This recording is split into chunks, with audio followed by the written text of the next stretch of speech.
To drive the crows out of his field, the farmer set up a scarecrow. But the very next day, the field was filled with the bodies of dead crows. The farmer was left deeply confused. Just then, a bank debt collector arrived. The farmer had no money to repay him. That night, the collector planted a for sale sign at the edge of the field. That's when something terrifying happened.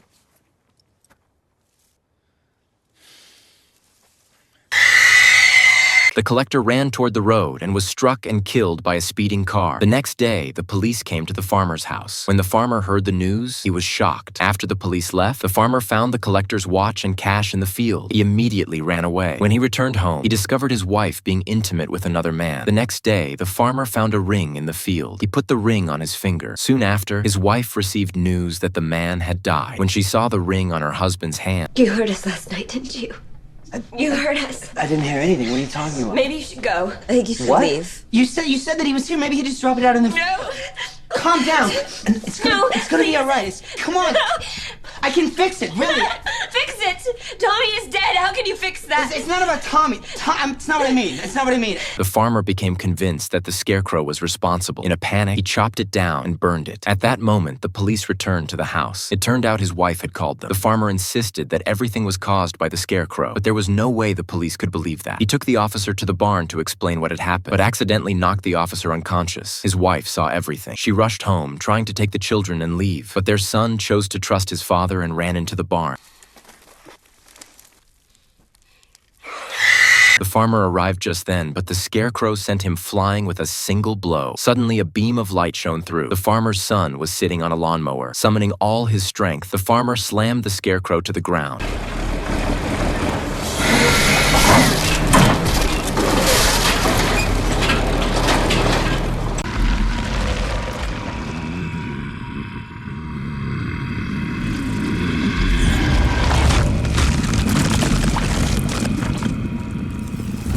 Vecna slowly emerged from the darkness. The soldiers opened fire on him, but it had no effect at all. With a single wave of his hand, he sent the soldiers flying. A casually triggered explosion knocked Will unconscious. Vecna slowly walked toward Will. At that moment, Will's mother stepped forward. Stay away from him!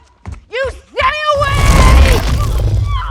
But Vecna flung her aside without effort. With a simple gesture, he pulled Will toward... Can you see the children? Why I chose them to reshape the world is because they are weak in body and mind. Meanwhile, the car carrying the kids was being chased by the Demon King. The driver pulled off a slick maneuver and shook him off, but the car flipped over in the process. They lost any chance to escape. Underground, Lucas was also caught by the Demon King.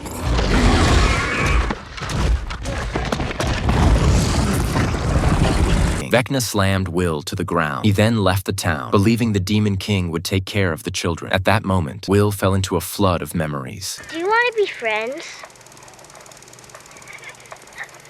I just needed to stop being so goddamn scared. Just as the entire group was about to be destroyed, the Demon King suddenly froze in midair. Will's hidden power had finally awakened. He raised his hand and stopped the Demon King in front of Lucas. In that instant, he shared the Demon King's vision. With a single wave of his hand, every Demon King was wiped out.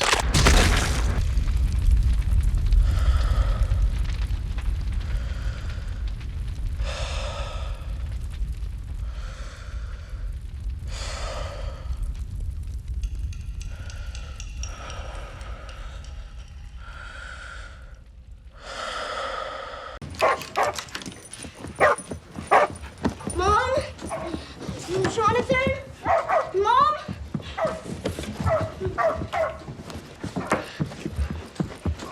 A group of boys were riding their bikes when they suddenly realized Will was missing. They headed into the woods to look for him, but instead stumbled upon Eleven. They decided to take her home. Is there a number we can call for your parents? Where's your hair? You have cancer? Did he run away? Are you in some kind of trouble? Is that blood? Stop it! You're freaking her out! She's freaking me out! I bet she's deaf. Not deaf. Alright, that's enough, alright? She's just scared and cold. Meanwhile, Will's parents were desperate, searching everywhere for their son. Even the police had no leads. After some time, the police announced they had found Will's body. But when his mother went to identify it, she insisted over and over that it wasn't him. It is crazy! But I heard him, Jonathan. He talked to me. Will is calling to me, and he's out there, and he's alone, and he's scared, and I don't care if anyone believes me. I am not gonna stop looking for him until I find him and bring him home.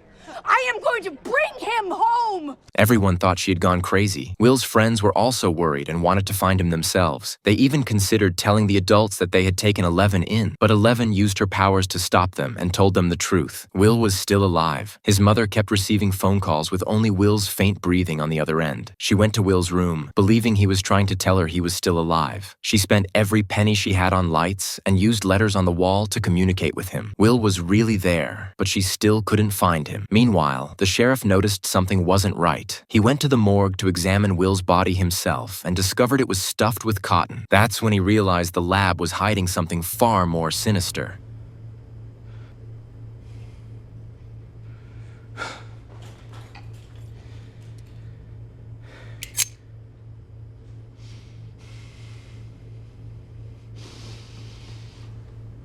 Is this about your mystery friend again? He's only trying to help. Help? How? By protecting me.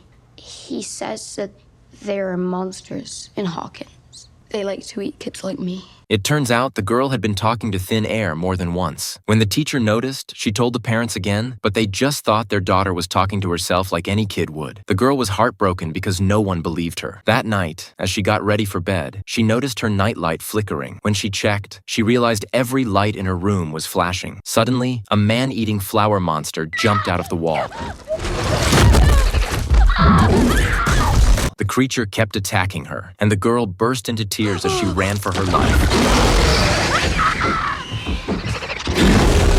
She found her mom and said there was a monster in her room. Her mom thought she just had a nightmare and tried to comfort her, until she felt a real wound on the girl's head. Then the monster smashed through the door, terrifying both of them. What the heck? Her dad, who had been playing ball downstairs, noticed something was wrong too. The mom kept the girl behind her, trying to shield her. When the father rushed in, he fought the monster to protect his wife and daughter, but the creature injured him badly. Seeing this, the mom grabbed the nearest sharp object to defend the girl, but she was also seriously hurt. Just as the monster was about to attack the girl, a group of people arrived and protected her. Her parents were rushed to the hospital. We're right here. You're okay. I'm sorry, you have to wait outside. Can't we stay with him? We have to let the doctors do their job. We'll update you as soon as we know something, okay? Okay? Somebody, help. Help me. It turned out this was all just the woman's nightmare. On the surface, she seemed to have a perfect life, a loving family, a stable job, and good friends. But lately, she couldn't shake the feeling that something was wrong. Can you put me through to Fred Vandergroot's room, please?